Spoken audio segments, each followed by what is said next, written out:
Good morning, folks. Welcome back to Mark Kelly Farm. We got some good moisture last night. Probably got about a ½ inch of rain. Going to be real good for the garden, getting those seeds popping up out there. If you remember from the last video, we got that drip system in yesterday, but this will really give it a good push. But today, we are going to talk everything rhubarb. And if you've never had rhubarb before, if it's a strange thing to you, you need to get to know it. Because rhubarb is a pretty tasty little item. It's a perennial in the garden, and it'll grow in the coldest of climate zones. We're here in zone 5, but I believe it'll get down to even zone 3. And like I said, it's a perennial, so it comes back every year. You don't have to replant this stuff. It just shows up in the spring, and it's one of the first things you can harvest in the spring. Here's one of our rhubarb plants, and I'm going to move this because it's right where I need to run the mower through. And we have several. We have another one over there on the other side of the garden, and we have another one down here that's in the tree row there. But we're going to move them somewhere where we can mow around them and it's not blocking our way. Easy to move. It spreads out as it grows, so you can just stuff a shovel down through the middle of that and split it, and rebury the part that you split out, and it'll take right off again. Really easy to split and transport around and replant. But this is a good sized one here. We need to get this stuff harvested, so we're going to do a couple recipes today with this stuff and show you how to use it. You can see the pretty red stalks down in there. A lot of people think of rhubarb having to be mixed with other things like strawberries and stuff like that that's sweeter to make it palatable, but it's really not the case. It's really good on its own. I made some rhubarb jam here a while back, and like with anything, if you put enough sugar with it, it gets sweet. But treat it like similar to like a tart berry that you would use. So like if you're going to use it in a pie, follow like a fresh berry pie recipe. And with those recipes, you'll see that there's a range of sugar that you can put in the recipe. Sometimes it'll say 1 to 1.5 cups of sugar. Well, that depends on the tartness of your fruit that you're using. So being this is a tart item that you're dealing with, go with the upper scale of the sugar like you would a tart blackberry or something like that. But a lot of people mix this with other things, just like they would pineapple. You know, pineapple's kind of tart, so people will do like pineapple apricot jelly or something like that. Gives you a good balance of sweet and tart. But I don't mind a little tart. We just mix it with a little bit of sugar, and it's really good. You can do pie filling with it and a bunch of other stuff, and we'll show you some different recipes today. But right now, we're going to get this stuff harvested. You harvest this stuff, I just use our little, I think they're the old knives they used to harvest grapes with. It's a little curved knife. We love it. We use it in the garden a lot. Just go in here and hook a couple pieces. Cuts right down. That's how you do it. You can see it kind of grows in clumps. So if you were to get a shovel in here and cut out this clump and dig it up, move it, transplant it, real easy. So we got it all harvested. You can see the clump right here.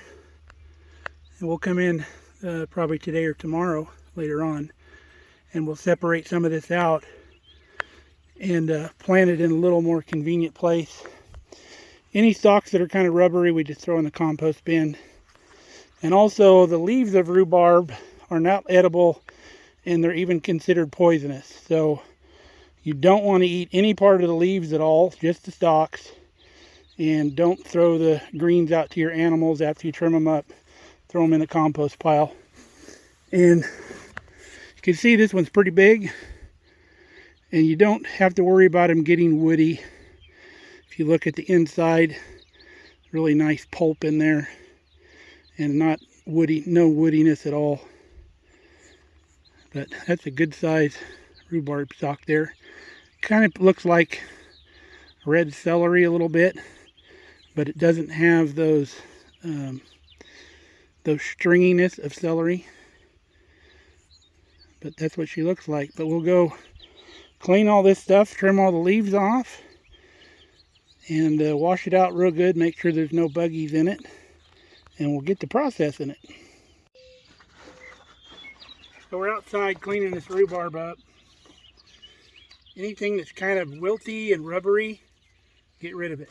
Need a nice firm stalk like this, and then just cut the ends of it off. There's a nice good one there.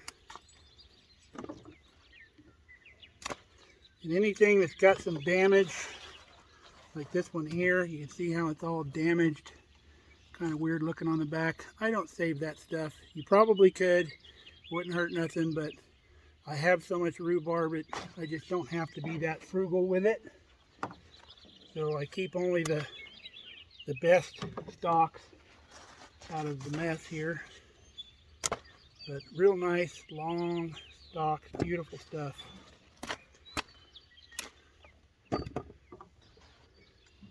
Very tender. It's more tender than you think it would be. It's you don't want to handle it rough because you'll end up breaking it all. There's another kind of damaged, weird looking piece. We won't keep that. Some bug damage on that one. There's a good one. But you just keep going through it. There's a nice, beautiful stalk.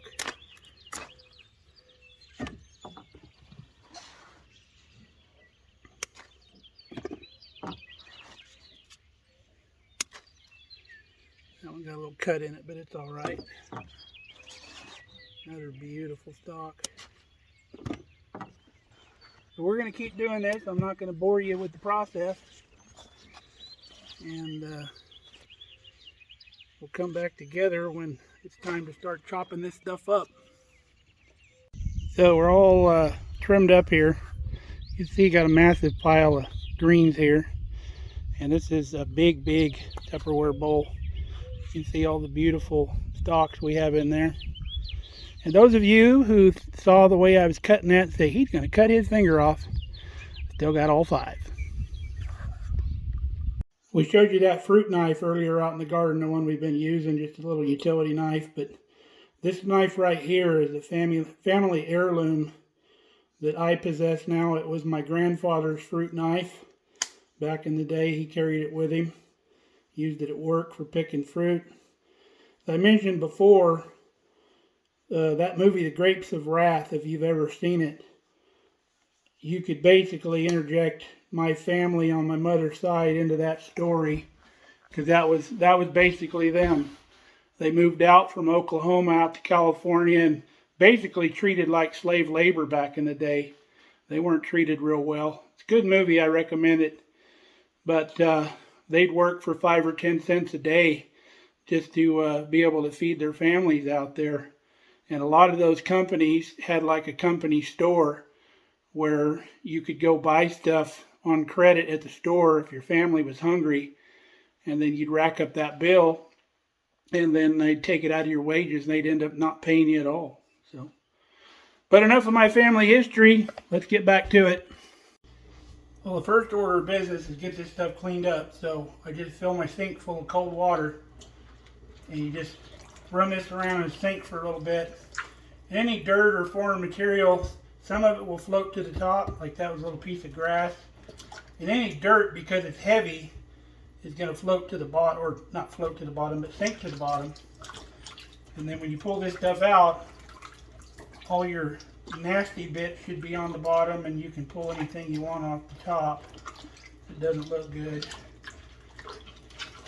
And then once it's all pretty cleaned up, I just kind of run it around together a little bit. The cold water helps it firm back up too a little bit. This piece here, didn't notice that when I was trimming, but I'm going to throw that out. But another good time to give it a little secondary look if there's something you don't quite like. But it all looks pretty good, and we're going to start chopping this up. You're going to chop it up basically like you would celery. If you're putting it into soup or something like that, you just line them all up and chop them, but we'll show you. And that is why you wash it, because it's got some of that foreign material on it, little dirt. Whatever else is down there in the soil, So we'll let that go bye-bye. Got it all draining here in the drainer. Gonna start chopping it up. So to cut it up, you're just gonna line it all up together. Get you a nice big kitchen knife, and you're just gonna come down through it, chop it up.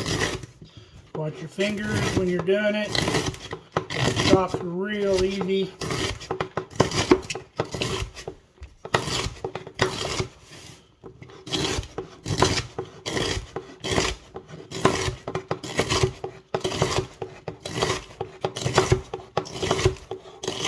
Not a real tough thing to chop. It goes pretty easy. I like these flexible cutting boards because you can dump right into your bowl.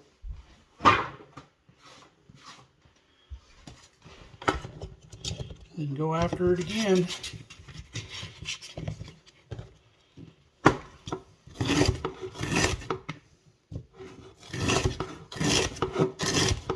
You don't have to get the pieces all crazy the same size because all this is going to cook down anyway when you cook it. It'll basically cook down and look like strawberries or something similar to that.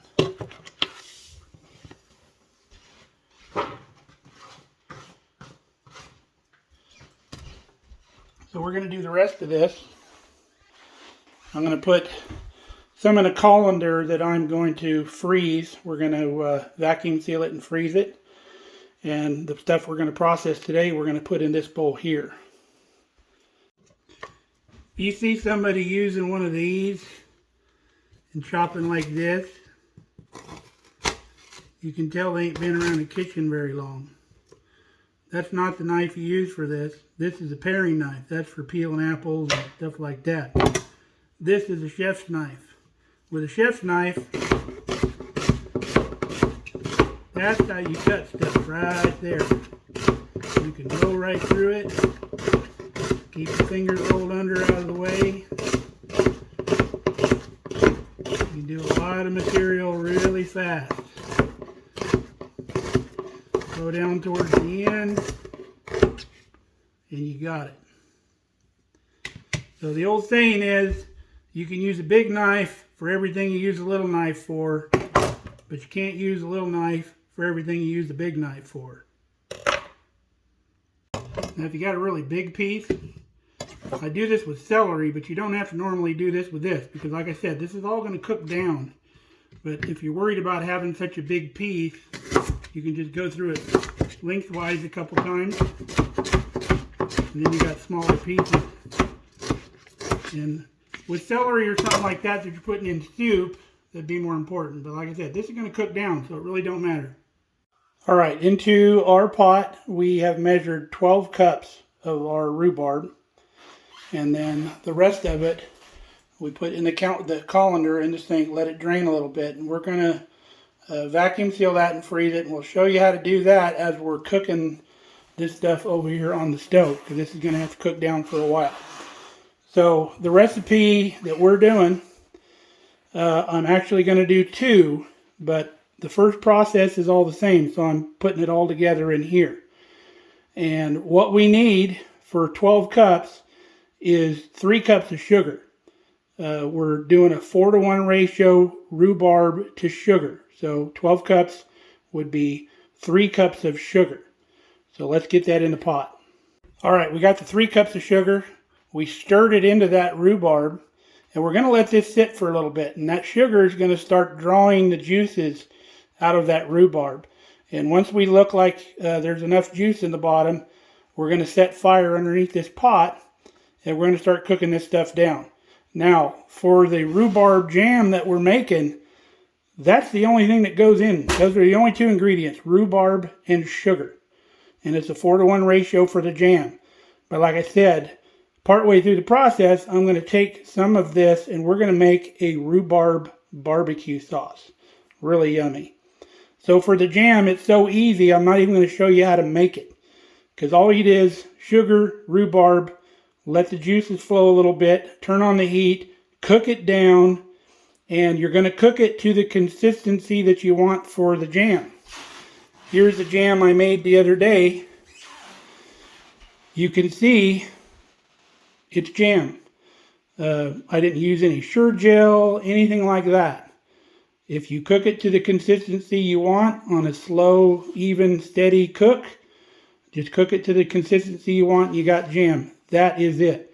This would be super good on cheesecake. It would be good to make some rhubarb Danish with. It's great with rhubarb and peanut butter sandwiches. It's good on crepes. Fantastic stuff. It's just a hair tart, but I like it. Not bad at all. So we're going to let this start macerating a little bit. We'll come back, set the fire under it. But while we're waiting for that to happen, we're going to start with our freezer preparation. This stuff's about ready to go. I'm going to go get my food saver and some bags, and we're going to bag this stuff up. Okay, we got our vacuum sealer bags filled. I use a food saver piece of equipment, but I buy the limb bags. I like the limb bags a lot better. They perform better for me. They seal better, and that's why I use them. And I'm not, sponsored by them at all. That's just my personal review of their product. So I've got 3 quart bags, well actually 4 quart bags, but only 3 of them have a quart of material in them. There's one with 2 cups. So remember, there's 4 cups to a quart. Most of your dessert recipes for cobblers, pies, or anything like that call for 4 cups. There's a reason why most of your mason jars were quart jars, because that's a convenient size for making pies and such. So if I'm going to do a combo dessert or pie or whatever, say I want to do it with strawberries like everybody else or something like that, I'll use the bag that has the 2 cups, and we'll go half and half of whatever other material we use. But we'll seal these up and get them ready for the freezer. So we got a paper towel, and we're going to dry these sealing surfaces if any moisture got on them. Just gives you a little extra protection that your seal's going to work. Now sometimes it helps to turn your bag over to get it to sit properly. You put your bag into that channel. This food saver's actually got a lock lever over here, and you press vac and seal.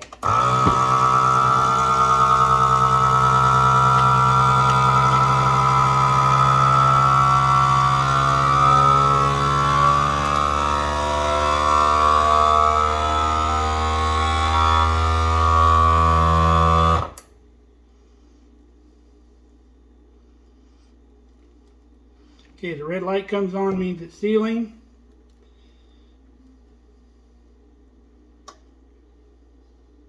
And now it's sealed. Now, for a little extra protection, I will take the bag and you either put it in a little further or bring it out a little bit. I usually go in a little further. Let's try going out a little bit, just in case there's some juice in there. And we'll put that back down, and we'll hit just the seal button. And we'll put a double seal on that bag. Gives you a little bit of insurance.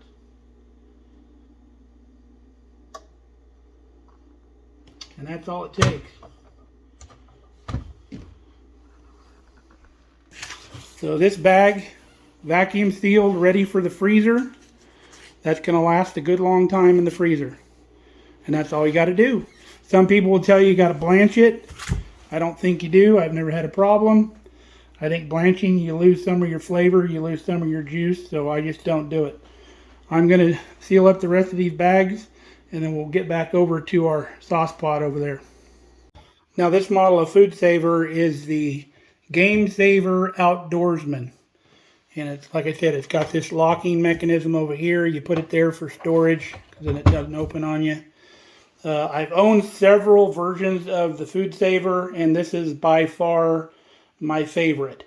I seal all my venison with it when we harvest the deer. I use it for lots of stuff. It comes with the accessory port where you can seal inside mason jars and stuff like that. I have a set of the food saver canisters that I use for marinating. I'll put my meat in there with my marinade, and I'll vacuum all the air out, and that sucks the marinade down into the meat. And instead of marinating for 6 hours. You can marinate instantly. It works really well. Always, always mark your packages so you know what you got. You don't want a freezer full of stuff with no dates on them. All right, our freezer preservation is done. You come back over here to the pot, you got some beautiful rhubarb syrup going on down in that pot. So now's the time to heat her up. All right, if you remember our lesson from a couple videos, anytime you're cooking acidic food, which rhubarb is acidic because it's tangy, that's how you tell, it needs to be in a non-reactive pot. So this is a stainless steel pot, not aluminum. You do not want to cook it in aluminum because you'll start leaching the aluminum off the pot. And this is a heavy bottom pot.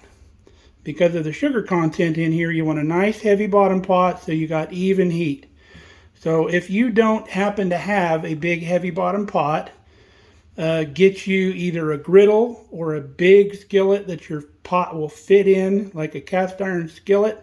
Put that over the burner, put your pot on top, and that'll even the heat underneath your pot and keep you from scorching whatever you're cooking.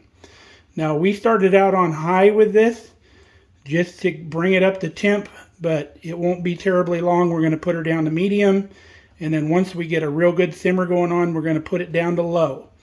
And that's where she's going to stay for quite a while. She's just going to be on low, just a slow simmer until this stuff cooks down. So we'll see you then. So we've got it come up to a boil. We've turned it down to medium now. You can see how this stuff is just swimming in juice now. It's releasing all of its good nectar and then that rhubarb. So this is just going to simmer and cook down. And when we start hearing it bubble pretty good again, we'll put it down on low and just let her simmer. Come on back. While we're waiting for that little rhubarb dance to get done in the kitchen, I'd like to take the time to send a shout out to my good friends down in Tennessee, Dave and Stephanie.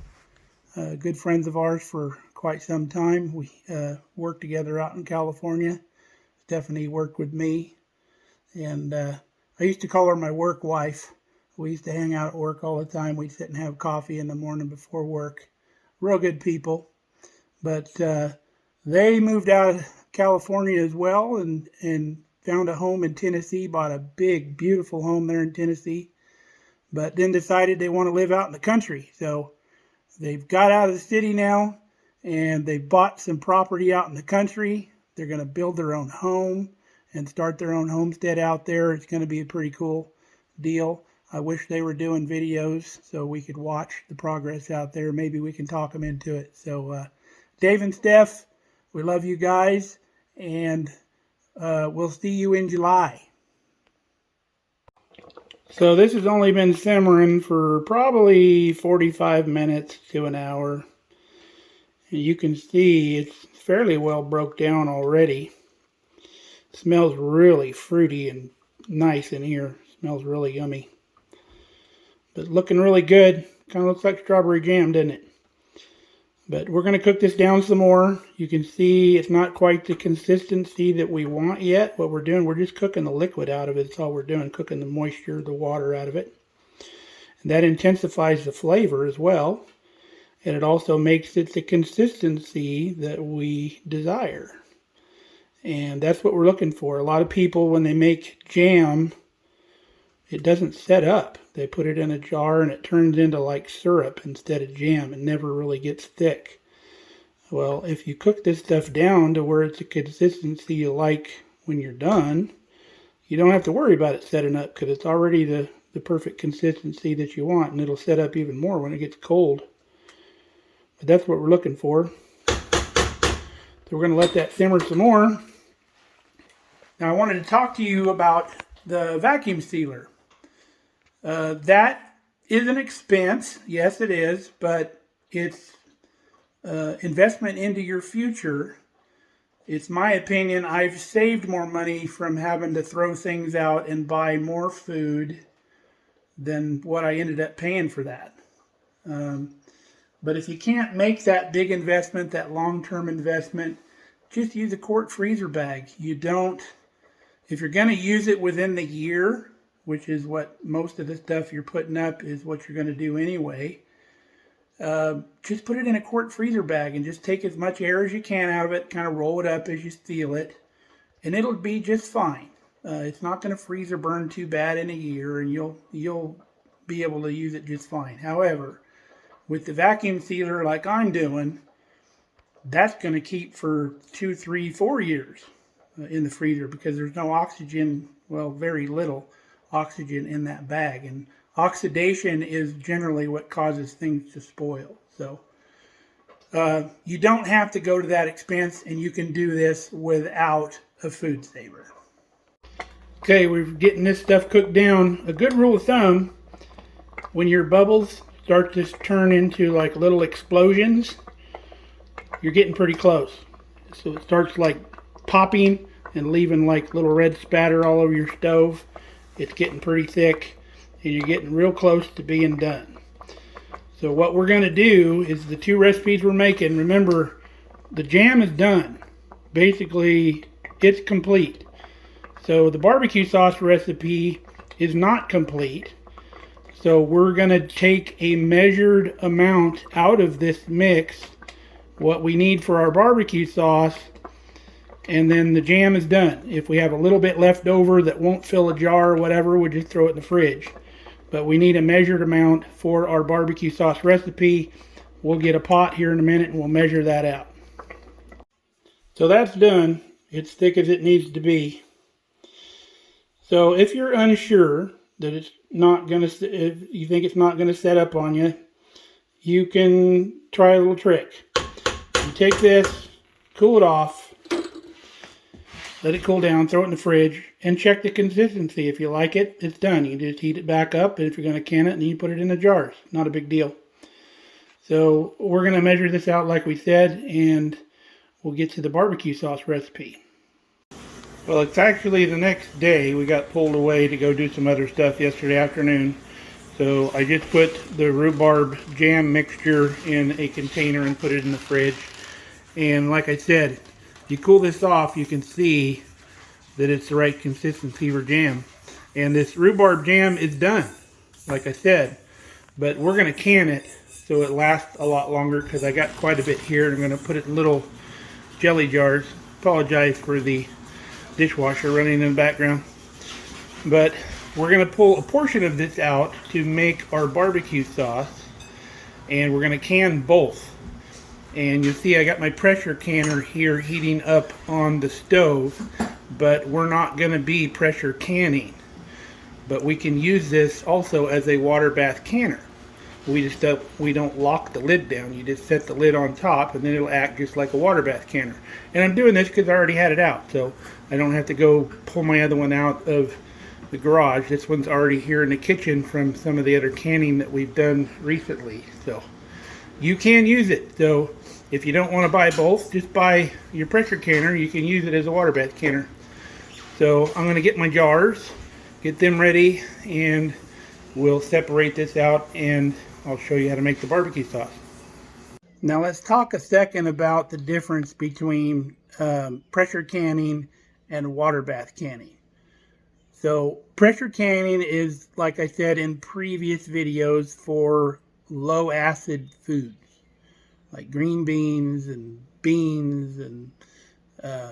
stuff that's non-acidic. So if you have a high acid food like tomatoes or fruit, the acid actually helps keep the material preserved. So that's when you can water bath. You cannot water bath green beans and stuff like that. Doesn't work. Alright, our canner's almost boiling over there. We got the jam separated into 2 pots. I have about 4 cups in here, and I have just a little over 3 cups in there. So that's for the barbecue sauce. And because of the added ingredients, we're probably going to end up with about 4 cups in there. Probably what we came out to. So if you remember, the half pint jars are 8 ounces, which is a cup. So this is going to be 4 jars, and this will probably be around 4 jars. So that gives you an idea how many jars to sterilize.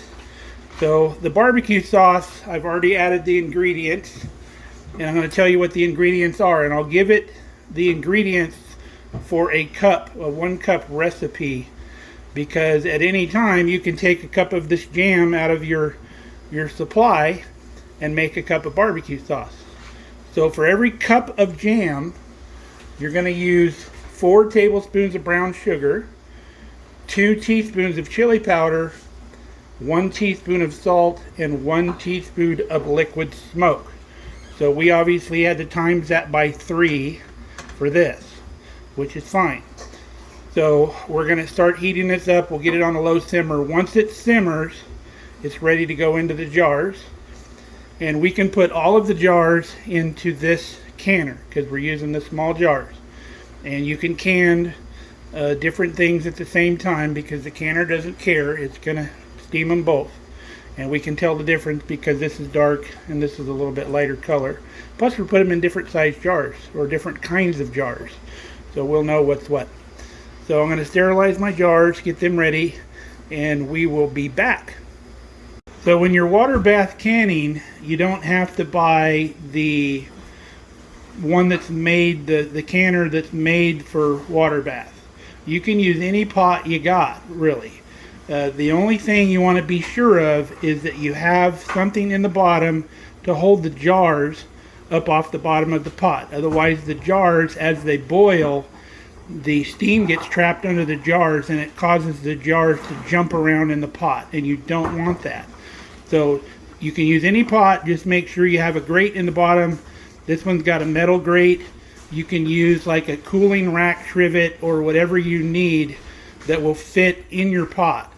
And now, rather than water bathing, some people are steam bathing because the steam is actually hotter than the water in the pot.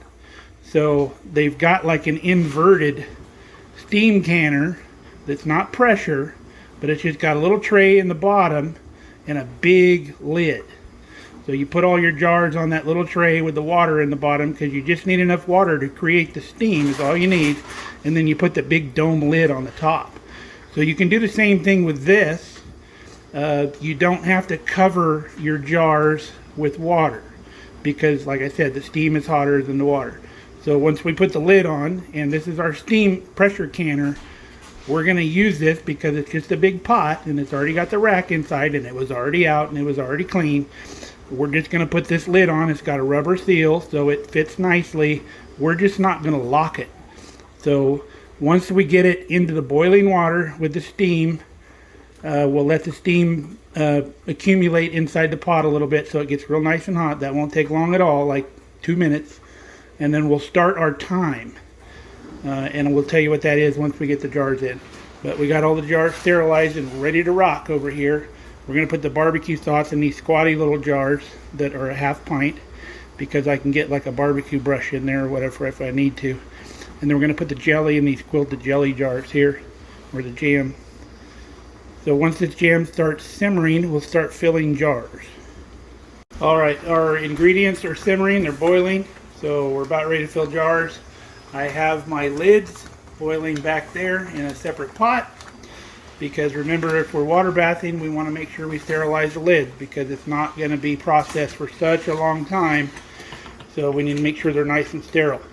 Now, the water bath process, the only purpose of that is to sterilize that airspace between the lid and the ingredients in the jar.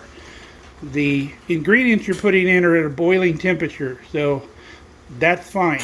That's going to kill any bacteria or whatever that could be in the mix. And then once you pour that into the jar and you put that into the canner, it's going to maintain that boiling temperature. So we're just sterilizing that little bit of air gap in the top of that jar is what we're doing. That's the purpose of a water bath. So I'm going to start filling these jars and we'll put the lids on and we'll get them in that water bath. Alright, with the 1/8 inch headspace that we had to leave in the jars, we only had enough to fill 3 of the ½ pints with the barbecue sauce, which is fine. It's better to have too many jars sterilized than not enough. So we'll come over here with our little magnet tool, pick out a lid, and put a lid on each one of these jars.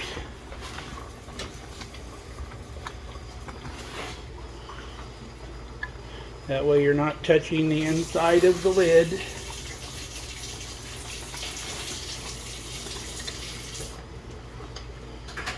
And then now we can put our rings on. Some people sterilize their rings, but there's really no need for it because they're on the outside of the jar. So they're not going to be touching the contents or any part of the inside of the jar. And sometimes these rings are a booger to get started, so you just kind of go in reverse until it falls in where it needs to be, and then just tighten it up. Now for water bathing, I tighten these jars a little tighter than I do for steam canning. And we had already cleaned off the top of the surface of that jar with a piece of paper towel and some warm water. Some people use vinegar. You don't always have to. You just want to make sure there's nothing in the way of the sealing surface of that. So we're going to put these in the canner now, and then we'll fill the jelly jars as well. Alright, we got the jam jars filled. We got them in the pot. We're back to a boil. You can see the barbecue sauce jars are actually doing a true water bath because they're below the surface. The jam jars, however, are going to do a steam bath like we talked about before. And the processing time for my altitude here is 15 minutes. So if you're sea level or up to 1,000 feet, it's only 10 minutes. I just took that boiling water that was left over from the lids and just dumped it in the canner. And when I wipe the top of my jars, some people might be concerned because I said water, but I dip my paper towel in the boiling water and then go around the jars. So we're just going to set this lid on. We're not going to lock it. And then we'll start our timer for 15 minutes. Now, say you don't get back here in 15 minutes, going a little longer is not going to hurt anything, but you just don't want to be shorter. Remember, you're not going to overcook anything in these jars. So you could go 30 minutes, it's not going to hurt it. So you just don't want to go a shorter time. So let's get this lid set on and we'll start the time. Now, when you're canning, you'll know when the jars are sealed after you take them out of the canner. You want to check the tops of the jars. The top of the jar is it's got a little divot in it. So if the top of the jar is still up and it makes that noise, you're not canned. However, when your jar cools, you'll hear the little pop, the little tink, and that's this part sucking down on the jar, because as the contents cool in the jar, it creates a negative pressure and it'll pop that down. So once all your jars are cool, you want to make sure that that is down. And if you push on it and it pushes down, it's not sealed, and you'll want to place that one in your fridge and use it over, the course of the next month or two. But if they're popped down and they're solid down, they are canned. And most people will take the ring off once it's sealed, and they'll put it in their cupboard with just the lid on it, and that's fine. And that also keeps the rust and stuff from going on, because you can get these completely dried out. Okay, we got the lid on. It is not locked. It is in the open position, and we'll start our timer for 15 minutes, and that's all there is to it, folks. So once we're done, we'll turn the fire off. We'll let it sit a couple minutes. We'll take the lid off, and then once the lid off, we can take our little tongs over here and put the jars out on the counter, and we'll let them cool. Probably let them sit till morning out here on the counter, and you're done. You're canned. So you can see water bath canning is a little bit easier than the pressure canning. I hope this video inspired you to do something with some rhubarb, or maybe plant some rhubarb. It's a really cool vegetable. I don't know if it's actually a vegetable, but I call it a vegetable. And it's, like I said, it's a perennial. It'll come back for you every year. You don't have to replant it. And because it grows out in the spring, you probably don't even have to water it, because just the rainfall that you get would keep, the roots alive and stuff like that till the next spring when it pops up again. So you could probably put it in a spot where maybe you don't have a faucet or a hose readily available, and it would do just fine, because there's plenty of rainfall in the spring and the winter to pop that stuff up. So easy peasy. Need to try it. Till next time on Mark Kelly Farm, we hope you come back and see us. We love you. Stay safe and stay healthy, and eat some rhubarb.